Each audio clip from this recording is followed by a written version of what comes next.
Hey everyone, welcome back to FPL Fran. Today's video is going to be a guest draft with Andy Martin. You probably would have found him somewhere on Twitter, whether he's pro or against some of your narratives. He gives us a lot of insight in FPL and definitely encourages really good and healthy discussion on the timeline without being too positive, too negative, very light in general. Pleasure to have you, Andy. How are you doing? Cheers for having me, Fran. Yeah, delighted to be on the channel. Big fan of your work. Thanks for asking me. Yeah. Great. So part of the reason why I wanted to bring you on was that you had sort of propagated the idea of Wildcard 4 in the timeline, and a lot of it seemed to be motivated from your own viewing of some FPL content, and that being a source of reason for why you would go for an early wildcard. Yeah. So I was listening to some pods earlier in the week. So I listened to Planet FPL and Above Average Pod, and they were going through the fixtures kind of from the start right up until Christmas time, game week 18, that kind of period. And they came to the same conclusion. It was like you either wildcard early and get the fixture strings, or do it, or wait and try and build a team and do it later. Because where we normally wildcard around about 8, game week 10, that kind of period, didn't seem the perfect time to do it. So I looked into it and I was thinking, okay, game week 6 seems quite popular, and even that for me was kind of felt too late because of mainly Arsenal. And I think Arsenal, I'm really hot on them. I think the signings, just how good they were last season, I think they can only improve and really try and fight for the title. And I think the first 3 fixtures for them are brilliant. So then it got me thinking, okay, look at the first 3, because game week 4, game week 5, the away Spurs, away City, that's not great. And wildcard 6, if I was doing it then, would make me go less Arsenal at the start. So that's when I thought, okay, game week 4, let's look at that. Tack the first 3 game weeks, put the sprint in, then we can wildcard without making a transfer. So I've not made a transfer in the first three weeks, and try and build a team, a whole squad to cover me for the first 3 weeks if the worst happens. Wildcard game week 4, really target again game week 4 and game week 5 before then kind of saving all my transfers and kind of game week 6, game week 7, going back into the team and big like players after everyone's had a few weeks to establish who's playing and so forth, and try and be similar to wildcard teams again game week 6 with my free transfers. So that was kind of my thinking behind the early game week 4 wildcard. Yeah, it does seem to make sense because even though we have these roll-free transfers and a lot of people are sort of preaching that they aim to keep them for quite a while, there could also be a lot of early transfers stimulated by some of these early results. So Arsenal is a good team that you mentioned. I don't see a lot of Arsenal now in many content creator drafts, or even anyone who's really on the Twitter timeline. A lot of people have sort of moved off of anything beyond, let's say, one Arsenal player. The one pick that I quite like that you have is Havertz, I suppose, and Saliba. So what are your general thoughts about Arsenal this season as an attack? Do you think that they'll sort of make another step up, and Odegaard is someone who's also going to benefit? And do you see Havertz starting as a center forward again, or do you have any fears that Arteta could revert back to what we've seen in the past, I suppose, like with last season with the Community Shield and Nketiah coming on and playing, things like that? Yeah, I mean, I wouldn't say Arteta's too hot on Nketiah. I think that for me, Havertz will start the season as the number 9. I just see Arsenal, that first fixture at home, Odegaard dictating, Havertz leading the line, Saliba strength at the back. I see it just to be a solid start, nothing too special, but kind of like a 2-3-0. And I would say all my 3 Arsenal players, would be involved in that. I just think the way Arsenal played last season, I think it would worry me to not go and start with any Arsenal players at all. Saka obviously is great, but whether game week 1 comes too soon for him, we'll have to wait and see. And my draft could change to put Saka in there, definitely, if he's ready and fit and firing to go. But yeah, like you say, going triple Arsenal when others are kind of avoiding it because of the fixtures in game week 2 against Villa away, Spurs and City aren't great. But for me, if you take it as the first 3, I think they're really good. Yeah, I think what I like about the draft too is everyone wants to have Arsenal, but they're looking towards Saka, as you mentioned. And so let's say you brought Saka to your draft. Is that sort of a replacement for Mo in this situation, or how would that work? No, it would be for Odegaard, as is the way I'd probably do it. And then downgrade one of my defenders.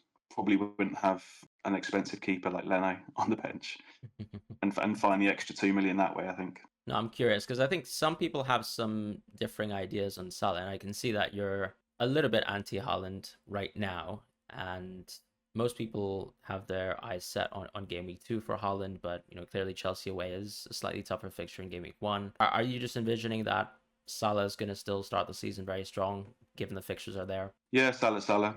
I think that again, I kind of like that he's at the summer off, ready to go. I think he's will want to try and impress the manager. He's going to be ready. He's going to be fit. It's Mo Salah. It's Liverpool. The fixture game week 1 is decent enough. I know the time of it, 12:30. I know it's away to a newly promoted team. It isn't what I'd usually like, but it's Mo Salah, and I still back Mo Salah to outscore Haaland game week 1 quite easily. Yeah. And if I'm doing a 3-week sprint, then game week 1's quite important. 100%. And we can see that too with the Newcastle players as well, and even Flecken. So a lot of home games in general game week 1. What did you like about the goalkeeper rotation? Because that's quite a fair bit of money, I suppose, put into an early wild card and 2 goalkeepers. Yeah, it is. I mean, that's something I just put in because of the game week 2 fixture for Fulham, and obviously Flecken's got Liverpool game week 2. It just gives me 2 keepers. It gives me 3 good fixtures. Like I wouldn't even be sure which one to play game week 3, but if something happens to one, then I can play the other as well. So I very rarely start with a non-playing keeper game week 1 because if something happens and I have to make a transfer, that's just like a goalkeeper transfer game week 2 is just horrible. So happy to go with 2 playing keepers, and it might be the case where I find a different route to like game week 2 or even 2 different keepers, but for me, Leno, that fixture in game week 2 is decent enough. Yeah, I mean, I don't really doubt the second fixture for Fulham.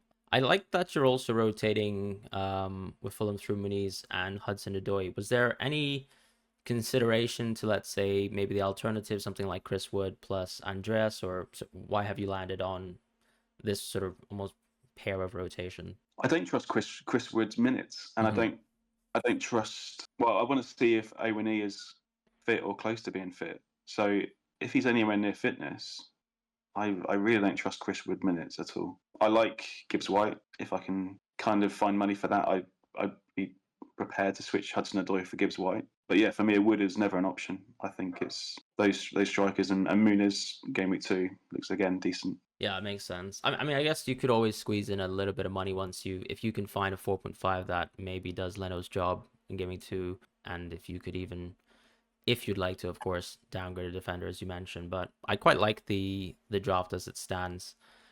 Leif Davis, clearly ridiculous attacking numbers. I mean, looking at the data, I didn't actually have him on my cheat sheet, but that's simply because I thought as a bit of a rotation option for that sort of prolonged stretch that a lot of people are eyeing for up until 6, it is still quite a few tough fixtures.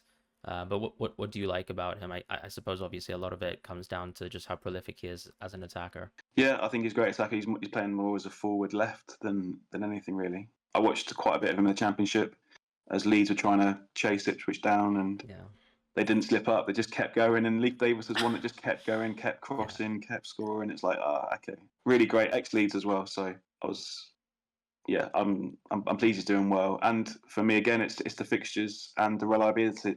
I've got 2 Ipswich players there. If again the worst does happen, game week 1 or 2, I'm trying not to make a transfer, and they could come in. I know it's not great fixtures, but then again, 3rd fixture, they can come in with their good game week 3. I think that's perfect. And I think one last pick is probably going to be Guardiola, given that some people have differing thoughts on maybe the impact that he'll have at the start of the season. Are you just generally comfortable with going with someone who ended the season so hot, and given that City are very much the same outfit as they were last season, you just think he's a bit of a no-brainer pick, or what do you think about Guardiola? Yeah, he's no-brainer for me. I think he was one of the first players in my team. 6 million for his output, I think, is very good. And I've said this since the end of last season when he was playing. I owned him. I was really pleased to own him. That he's one of the few that offers like triple threat.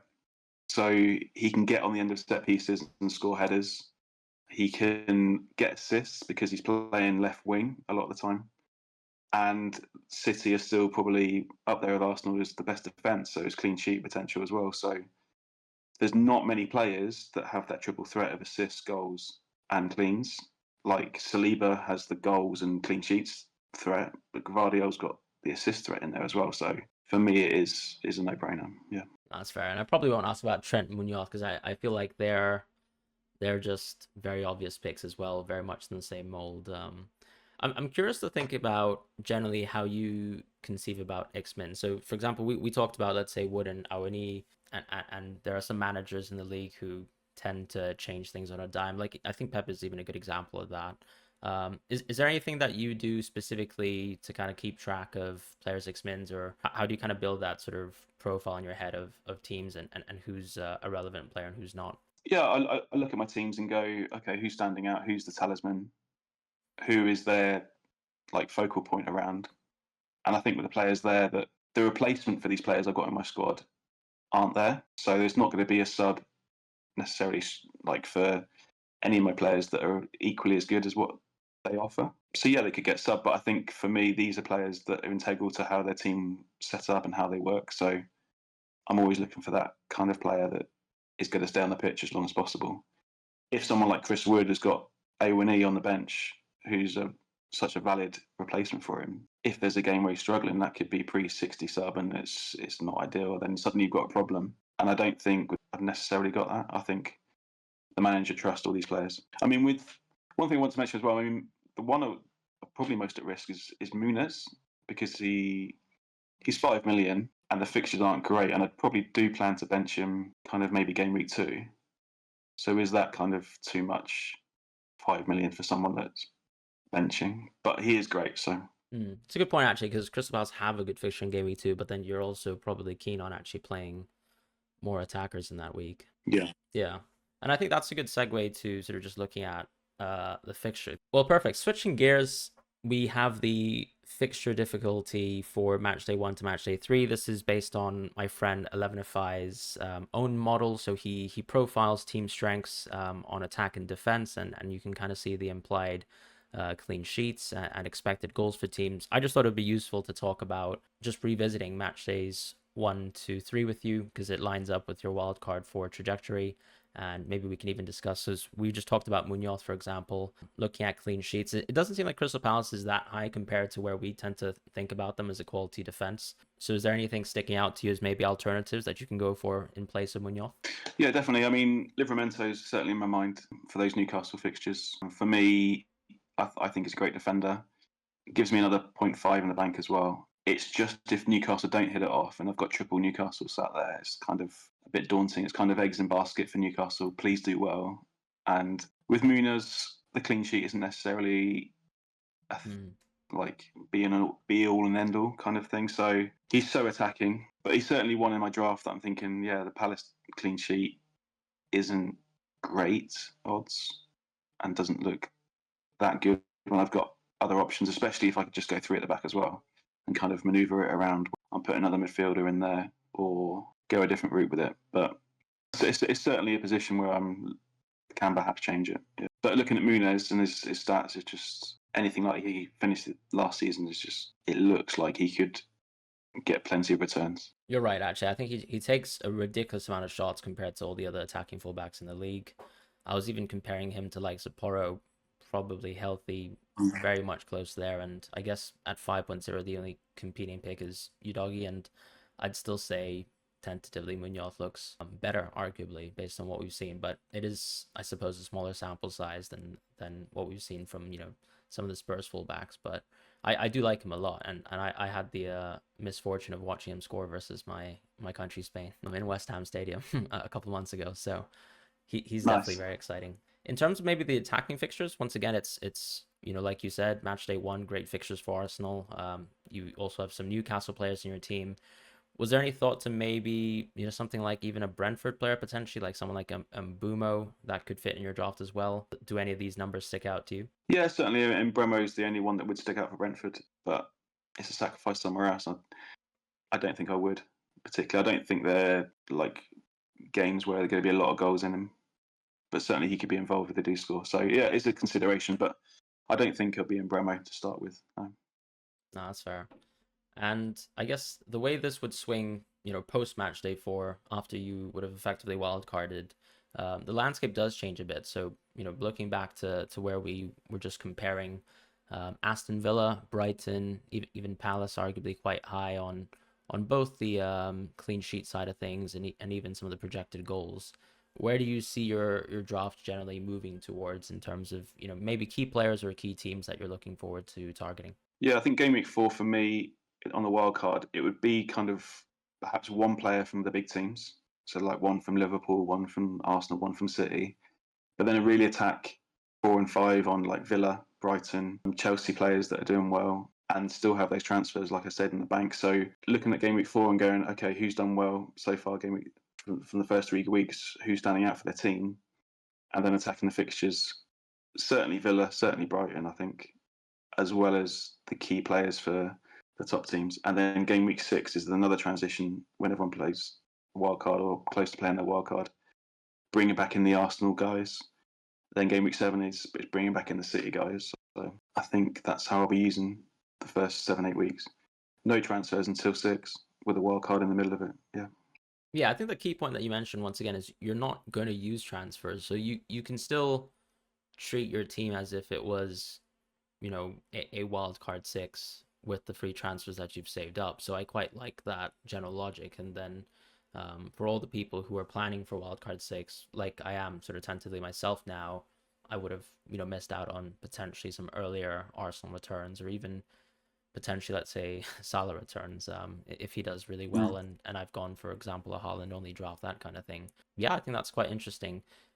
In terms of the season, Yeah, I think with Game week 4, in my back of my mind on the wild card, I'm thinking which Brighton winger has started the season great, which Villa winger has yeah, started the season great, which do I go for dependability on those players and defence, and then yeah, that's a good point, because players like Rogers, etc., it's not like his opening fixtures are good. So on match day 4, you kind of have the opportunity to just assess whether you want to create a draft a little bit ahead of other people who would already miss match day 4 and 5 for Aston Villa. And then I also noticed that you didn't have Nkunku, for example, in your first draft. And once again, this is like another window where you can reconsider if you want to insert him back in the team if things are looking good for Chelsea, because it's not like Chelsea were particularly high on the attacking numbers. Now they've ticked up a little bit on the sort of 4+ window. So that's a good opportunity to revisit a player like him, where a lot of people are going for him early doors. There was no Eze in your draft as well, right? no Eze, but I'm a big Eze fan. I think it's just getting to his price. When I've got Odegaard in there as my Arsenal mid, Salah, it's difficult to fit Eze in as well. But many have said my defence is too heavy. But I think they're explosive assets. I think Vardio, Muniz almost act as like midfield players anyway. So I think I'm very high on Eze as well, but I'm probably equally as high on premium defense too, because just looking at the bonus changes, it just seems like it makes it much more suffering for a 4.5 defender and that quality of defense that usually comes with that. So yeah, your Arsenals of the world's, City, as you mentioned, on a very similar level, and then even Trent, just for the attacking aspect. There's not much you're really missing out on by going for premium defense, and then losing out a little bit of quality in the front and midfield. And especially since you're not going Haaland anyways, I do think it's a really well balanced draft that you have. I'm pretty scared of how strong that front line is, because when I've been looking at Haaland only drafts, it becomes very hard to fit in, let's say, Haaland, Isak, and Trent even within one draft, and there's a bit of compromise there, unless I want to basically have the weakest bench in the world, which I very well might have, but it's a pretty big sacrifice. Well, anyways, I really appreciate you joining on this episode. Is there anything that would change your mind in terms of wildcard 4, or are you generally a little bit flexible to the idea, like if you think that you can maybe just persist with a few transfers, or how would that change? yeah, certainly flexible. I mean, things like I mentioned in Kunku, he's already looks like he's flying pre-season, and he's someone that I would worry about. And if I do get Chelsea assets in, I think it looks like a longer stretch for Chelsea. Yeah. But it doesn't need to be the sprint. The reason I haven't got in Kunku is because the City fixture game week 1, and I want to try and start strong if I can. In Kunku just seems to be that longer stretch. And yeah, if it wasn't wildcard in game week 4, I'm sure he'd be in. But apart from that, going different with Arsenal, like you mentioned, going heavy Newcastle for the opening fixture, especially, it's going to be hard to change it, I think, yeah. Yeah, and I mean, look at, for example, Newcastle here. They're not even in not even too far high up in any of these metrics, match day 4. So there is a mini almost window as well, where by targeting for these Newcastle players, you're going to maximize that match day 1 to match day 3 window that they have, and more importantly, a good home game from Newcastle, which I think was quite a bit of a stir last season. And Gordon as well, I probably have to say, if Trippier leaves, I like him even more as a pick. I don't currently have him in my draft, but once Trippier leaves, I probably will have to go back into Gordon, because I just think set pieces are so valuable. And near the end of the season, when I was watching him, around game week 35 onwards, just those additional set pieces are so instrumental. Are there any kind of trends major this season that you're kind of looking out for? Any sort of early predictions that you find interesting potentially? Not really thought about any trends particularly. I think that certain teams like Fulham could be struggling with a couple of players they've lost. I think the promoted teams defensively, I don't think they're strong at all, but attacking wise, I think people are going to be surprised if they're targeting clean sheets against them. So I think they could be heavy scoring goals, heavy scoring matches for teams involved in promoted teams. I don't see them as bust teams particularly. So yeah, I kind of like what you're saying there, because I mean, last season we did see a huge increase, that sort of goal scoring inflation. So I imagine very much you'll think that that's due for this season as well. Yeah, definitely so. I think I'm certainly interested in a number of different teams, see how they do. I mean, there's plenty of new managers, so even though I've got 2 Liverpool assets, I think Salah and Trent are quite reliable. But again, the game week 4 wildcard, it kind of look. I've seen 3 games of Arne Slot. How is he performing? Who is he favour up front? Game week 4 wildcard comes along. Gakpo's been smashing it. He can come straight in, where others may be thinking, "Oh, I can keep this transfer." And so, yeah, the trends of new managers. How does Eze set up without Elise, and is he going to be performing? There's certainly different things to see, and everything's changed really. Yeah, I mean, completely agree with you. I'm looking forward to your wildcard 4. It's definitely given me a little bit of thought about it in general. I'm right now in that wildcard 6 camp, hoping that you don't start off too hot, but you probably will, given that you're backing a very strong team. I don't ever start off hot. I don't. That's my downside to how I've been the last couple of seasons, where I've performed really well second half and outperformed, but I've just been too far behind. So if I get to a good start, and another reason my thinking is like get to a good start because I can maintain that during the season. So hopefully this is the season I start off well. Perfect. I mean, I'm looking forward to it. So once again, thank you so much for coming on. Any sort of closing words? No, enjoy it. Don't get too stressed by it. A lot of it's not in your control. So yeah, football's football. All right.